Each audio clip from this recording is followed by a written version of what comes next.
કેમ છો મિત્રો? મજામાં ને?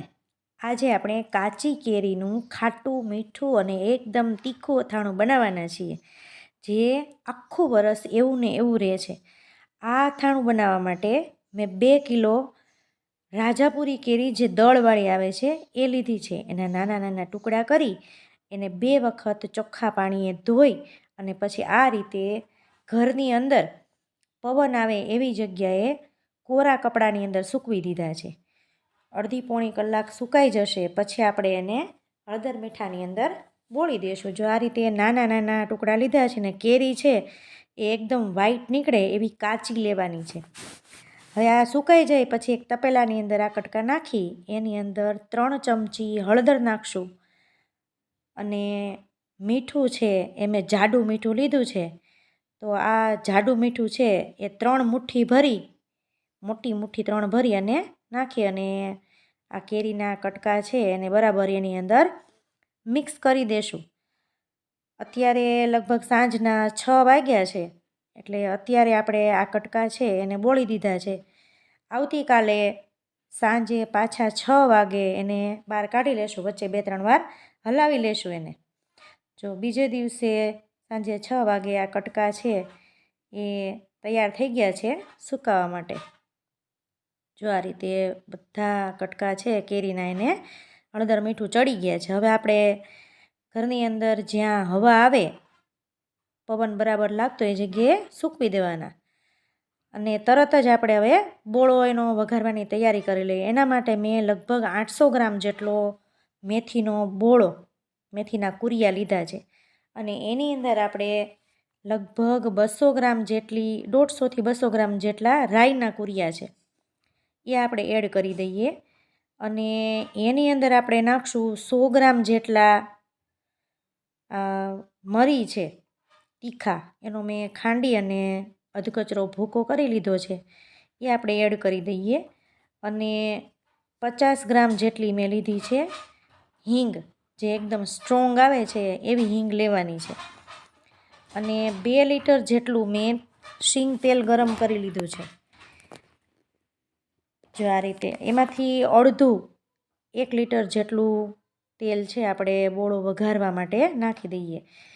1 લીટર બાકી રહેશે એ પછી થોડું થોડું કરીને આપણે એડ કરતા જશું. અત્યારે આપણે અડધું તેલ નાખી દઈએ છીએ અને આ બોળો છે એને બરાબર મિક્સ કરી દઈએ તેલની અંદર. હળવે હાથે, તેલ એકદમ ગરમ છે એટલે હળવે હાથે આપણે એને મિક્સ કરશું. તેલ ગરમ હોય એટલે બોળો છે એ સહેજ દાજી જતો હોય છે, એટલા માટે આપણે થોડું થોડું તેલ એડ કરીએ. એકસાથે જો બધું તેલ નાખી દઈશું તો બોળો છે એ દાજી જવાની શક્યતા વધારે રહે છે, એટલે આપણે થોડું થોડું કરીને તેલ એડ કરતા જઈએ. જો આ રીતે આપણે હળવા હાથે બોળો છે એને મિક્સ કરવાનો. હવે આપણે થોડું તેલ ઉમેરી દઈએ, હજુ થોડું બાકી રાખશું તેલ, એટલે બોળો થોડો હલાવીએ ત્યાં સુધીમાં. જો આ ગરમ લાગે છે થોડુંક, એટલે આપણે શું કરીએ, દાજી ન જાય મેથીનો બોળો એના માટે આપણે મીઠું થોડુંક એડ કરી દઈએ એટલે તેલ છે ને પાછું પડી જશે. મેં 1.5 મોટો વાટકો મીઠું લીધું છે, 1 વાટકો નાખ્યો. હજી આપણે થોડું નાખી દઈશું મીઠું. પહેલાં આપણે મિક્સ કરી દઈએ એટલે બોળો છે ને થોડોક તેલ વધુ ગરમ હોય ને એટલે થોડોક પાછો પડી જાય, નહીંતર બોળો છે ને એ દાજવાની શક્યતા રહે. હજુ થોડુંક મીઠું છે આપણે એની અંદર એડ કરી દઈએ.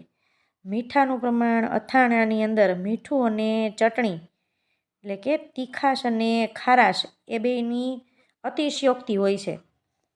જો અથાણાની અંદર મીઠું વધારે ન હોય તો સારું ન લાગે. હવે મેં અડધી વાટકી ભરી અને વરિયાળી લીધી છે, એને મેં તડકે સૂકવી દીધી હતી થોડી વાર એટલે અંદર છે મોઇસ્ચર ન રહે.